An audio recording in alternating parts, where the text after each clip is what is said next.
J'ai encore un invité à vous présenter dans cette émission des idées et du goût. Je vais vous parler maintenant en compagnie de Sébastien d'Alimentation pour animaux de compagnie à base de protéines d'insectes locales. On accueille donc tout de suite Sébastien. Bonsoir Sébastien. Bonsoir Jérémy. On est ravis de vous avoir avec nous sur les ondes de Variance FM, c'est un plaisir. C'est plaisir partagé et puis on n'est pas très loin, on est presque voisins. C'est parfait, vous voyez, on peut pas faire plus local comme on dit.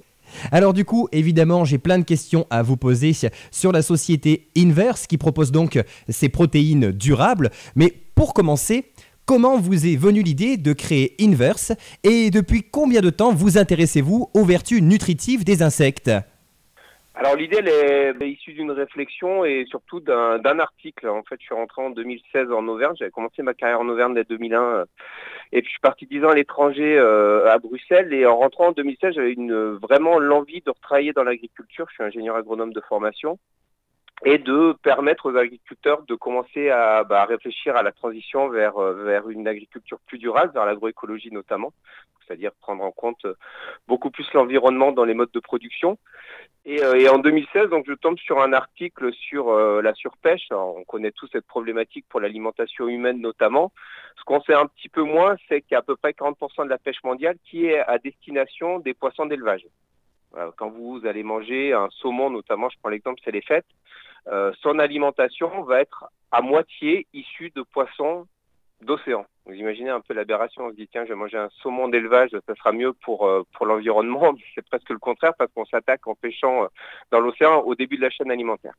Donc à côté de cet article, il y avait quand même une petite vision d'espoir. En fait, la Commission européenne annonçait que pile un an après, donc on était en juillet 2016, en juillet 2017 donc, la réglementation européenne allait changer et permettre de nourrir les poissons d'élevage avec des protéines d'insectes.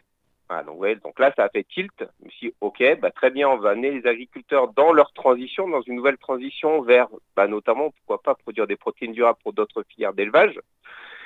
Et là, l'idée a germé de se dire, on va partir d'une feuille blanche et autour des agricultures du Puy-de-Dôme, et maintenant, vous verrez, on est Auvergne et Rhône-Alpes, on va créer une nouvelle filière durable qui va porter la production de ces protéines d'insectes à destination des autres filières d'élevage, le poisson et notamment maintenant aussi le poulet et pourquoi pas demain le cochon. D'accord. Ah oui, donc effectivement, il y a toute une histoire derrière Inverse en fait. Il y a une réflexion, oui, il y a une histoire, une réflexion et puis la chance de pouvoir construire un modèle dès le départ, donc dès 2016 et puis de pouvoir en construire toutes les briques avec le monde agricole, avec le territoire, avec l'écosystème et de pouvoir, sur certains points, ne pas faire de concessions, notamment sur la circularité et le modèle environnemental. D'accord. Alors les produits de chez Inverse sont composés majoritairement de vers de farine. Mais d'où viennent-ils ? Alors, ce sont eux que l'on produit. Alors, l'insecte que l'on va élever s'appelle le Ténébrio molitor, ou il était connu par les meuniers comme le Ténébrion meunier. En fait, c'est un petit coléoptère qui se trouvait historiquement près des endroits où il y avait des céréales. Par exemple, on l'appelle le Ténébrion meunier parce que sous des fûts de blé, sous des sacs de blé, on trouvait souvent ce petit insecte, soit sous forme larvaire, ce qu'on va utiliser nous, soit sous la forme du coléoptère, donc voilà, petit scarabée noir, qui est maintenant présent partout en Europe. Il vient d'Europe historiquement et présent dans le monde entier parce qu'il a suivi en gros les bateaux de grains. Voilà, et donc c'est ce ver de farine que l'on va élever. Donc nous, on va avoir les deux phases, la phase adulte reproducteur qui est le coléoptère, la phase ver de farine qui est la larve protéinée et c'est elle que l'on va utiliser dans tous nos produits. D'accord. Et sur quels critères vous basez-vous pour sélectionner vos vers de farine et surtout, comment savez-vous qu'ils sont prêts à être utilisés ? Au goûter. Non, je plaisante. On pourrait d'ailleurs les déguster avec les bières, les bières précédentes. En fait, nous, on a produit, donc quand je vous parlais de filière, on est à toutes les phases de la filière. On est beaucoup, notamment en amont, en fait, on a créé la filière autour des agriculteurs. Et on considère, nous, chez Inverse, qu'il n'y a pas de meilleur éleveur qu'un agriculteur. Donc, on s'est dit, la phase qui est celle de l'engraissement, qui est équivalente, par exemple, quand vous allez mettre un poussin chez un agriculteur, il va en faire un poulet label prêt à cuire demain. Nous, on s'est dit, cette phase, on va la mettre chez l'agriculteur. Nos agriculteurs vont être les engraisseurs des larves. On va leur fournir des bébés larves, ils vont produire des grosses larves et ces larves seront à maturité pour passer dans les produits ensuite. Avant ça, il faut donc produire ces bébés larves, donc produire des œufs et tout ça, c'est notre métier que l'on fait à Saint-Ignace. On transmet les bébés larves aux agriculteurs, ils les engraissent. Elles arrivent à maturité. Et là, vous me demandiez comment on devine qu'elles sont à maturité. Ben, c'est au bout d'un cycle d'un certain nombre de jours. Et pour nous, c'est quand la larve, elle va faire une centaine de milligrammes. Elle est prête, elle est grasse, elle est bien protéinée. Ça va être le moment de la récolter. L'agriculteur va la récolter. Donc, tous les process ont été développés par Inverse pour les mettre sur les fermes, sur les fermes de nos agriculteurs éleveurs. Et ensuite, on va venir collecter les larves chez les agriculteurs, les ramener chez nous dans notre atelier de transformation, où on va les mettre à mort, les transformer soit en farine protéinée, soit juste en larves déshydratées. D'accord, donc en fait, vous élevez les larves, vous les nourrissez et ensuite, une fois qu'elles sont prêtes, vous les transformez, tout simplement. Exactement. Et un de nos gros marchés actuellement, c'était même pas tout de suite la farine protéinée, donc il va rentrer dans plein d'autres aliments, dans la pet food, on en parlera tout à l'heure, mais c'est la larve juste déshydratée qui est actuellement énormément utilisée pour nourrir les oiseaux pendant l'hiver ou qui est utilisée par les particuliers pour leur basse-cour. D'accord. Alors, nutritivement parlant, les vers de farine sont-ils aussi riches que les matières d'origine animale?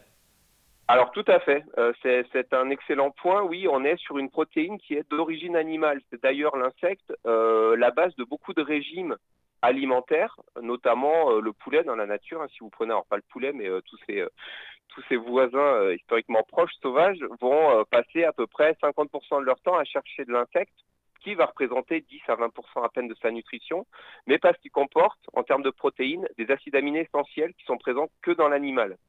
On parle notamment des acides aminés soufrés. Et si on fait un comparatif de la protéine d'insectes, notamment du ver de farine, avec une protéine de bœuf ou de poulet, on est vraiment sur des profils équivalents. D'accord. Et alors du coup, quelles sont les différentes gammes de produits que vous proposez chez Inverse? Alors on en a pas mal, Au début, quand on a commencé à produire avec les agriculteurs, donc ça c'est dès 2017-18, on a commencé à avoir des productions, on avait des productions qui étaient petites. Et donc, forcément, pour faire de l'ingrédient, on n'avait pas assez de volume pour déjà remplacer des protéines pour faire par exemple du saumon, de la truite. Et donc, on a réfléchi au développement d'une gamme qui toucherait le grand public et qui permettrait de communiquer autour du modèle durable et circulaire de Inverse. Et là, on est allé dans les magasins, notamment Gamme Vert à l'époque, on a regardé un peu les gammes qui se faisaient autour de l'insecte. Il y en avait quasiment qu'une à l'époque, il n'y avait que des vers déshydratés, notamment pour les oiseaux des jardins. Donc on a développé historiquement cette gamme. Cette gamme s'est vendue sous forme de sachets de 100, 200, 500 grammes, 1 kilo, voire plus pour ceux qui ont des gigantesques basses-cours. Et c'est un aliment complémentaire idéal pour justement supplémenter un régime en céréales. En général, votre poule, quand vous avez 2-3 poules pondeuses dans votre jardin, vous allez donner un régime à base de blé, de maïs concassé, d'orge, etc. Mais il leur manque quand même ces acides aminés essentiels qu'on trouve dans l'insecte. Donc là, les gens vont compléter avec ça. Donc ça, c'est notre premier pôle produit autour de tout ce qui est l'oiseau et la basse-cour, avec des mélanges de graines, etc.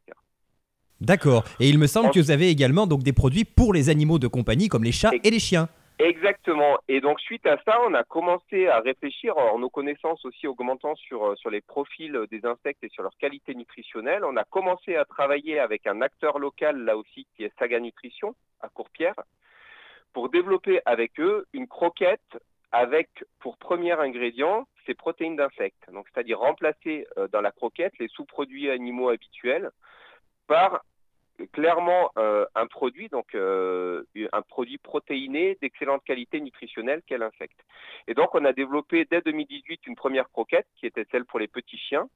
Et puis notre gamme s'est étendue au fil des années avec la création de gammes complémentaires, le chat, puis le chien moyen, ce qu'on appelle le chien moyen, donc le chien de taille intermédiaire. Voilà. Et ensuite, le chaton et le chiot sont venus compléter la gamme l'an dernier. Et on vient de sortir, là, pour Noël, les seniors, chats et chiens. Donc, on a vraiment une gamme complète de pet food à base de protéines d'insectes et justement en travaillant sur le côté local et circulaire de la filière, le côté protéines durables et de qualité nutritionnelle. D'accord, donc vos produits finalement s'adressent à tous les types d'animaux de compagnie, quel que soit leur âge ou leur morphologie. Maintenant, vous avez tout, vous pouvez tout retrouver dans la gamme inverse. On ira pas plus loin, je pense qu'on a à peu près tout. On va pas descendre au niveau de la race, qui est clairement plutôt du marketing. Mais là, effectivement, nutritionnellement, on a des formules adaptées à tous les âges. Le gros intérêt que trouvent nos consommateurs dans nos produits, c'est qu'ils sont parfaitement digestibles. Donc, il y a beaucoup de tests à la fois d'appétence, de digestibilité. On a fait beaucoup de cohortes, beaucoup de panels, en fait, consommateurs quand on a lancé toutes ces croquettes en mobilisant nos réseaux, en mobilisant notre communauté. Et on a effectivement des rapports d'essai et puis une satisfaction client qui est exceptionnelle parce qu'on est vraiment sur un produit de très haute qualité. D'accord. Et alors, le processus d'élevage et de fabrication, j'imagine, génère des déchets. Que faites-vous de ceux-ci? Alors effectivement, on génère non pas des déchets, mais des coproduits. Alors c'est la base de l'économie circulaire. En fait, le déchet de l'un devient un produit pour l'autre, hein. C'est vraiment, c'est comme ça qu'a été pensé Inverse dès le départ. Et en fait, l'idée, je vous parlais d'agroécologie au départ, maintenant vous allez voir qu'on va y revenir, c'est qu'il fallait, dans les plaines de la Limagne, on a des cultures qui sont pas très anciennes, hein. Anciennement, c'était un marais jusque dans les années 70, et puis on a commencé à développer la plaine de la Limagne. Malheureusement, ce sont des terres très riches, très fertiles, très belles, mais on a enlevé tout l'élevage de ces zones qui sont partis sur les contreforts du massif. Ça a une conséquence assez forte, c'est que l'élevage, il est essentiel pour fertiliser les sols. Tout va très bien quand on a des engrais azotés, hein, ce qui est issu de la pétrochimie, donc qui a un bilan carbone assez catastrophique. Par contre, ces engrais-là ne remplacent pas le fait de mettre de la matière organique dans le sol. Il n'y a que l'élevage qui le permet, ou l'apport de compost, ou l'apport de bois, etc. Et donc, dans le modèle agroécologique qu'on portait, c'était ramener de l'élevage dans les plaines de la Limagne auprès des agriculteurs pour qu'ils puissent, avec le produit des élevages, donc pas le déchet, refertiliser les sols et restaurer les taux de matière organique pour avoir une agriculture la plus durable possible. D'accord. Ah oui, donc c'est très intéressant en fait. Vous utilisez les coproduits pour d'autres choses en fait. C'est génial. Voilà, et donc ce qu'on raconte, hein, autour de nos agriculteurs, c'est eux, ils sont producteurs de blé, principalement pour la filiale Jacquet. Nous, on va donc produire, ils vont faire du blé, il y a à peu près 80% du blé, quand il passe en meunerie, qui va être utilisé en alimentation humaine. Le coproduit du blé, c'est le son de blé, donc qui est très peu consommé en alimentation humaine, même pas du tout, hein, si vous en mangez, vous vous videz directement. On va le récupérer pour l'amener chez les mêmes agriculteurs qui cultivent ce blé, sur lequel on va élever des vers de farine. Vers de farine va sortir pour aller alimenter d'autres filières de nutrition animale ou des animaux de compagnie. Et le déchet, donc le coproduit de l'élevage des insectes, ce qu'on appelle, en fait, c'est une sorte de compost, hein, du compost d'insectes, où voilà, lui va servir à refertiliser les champs pour refaire du blé. Et on est parfaitement circulaire. D'accord. Et alors, en termes d'écologie, quel est l'impact d'une initiative comme la vôtre? Est-ce que vous pouvez éventuellement nous donner des chiffres à titre indicatif pour qu'on puisse se rendre compte finalement que votre initiative est vraiment formidable en soi? Alors, elle est formidable, vous avez raison de le dire.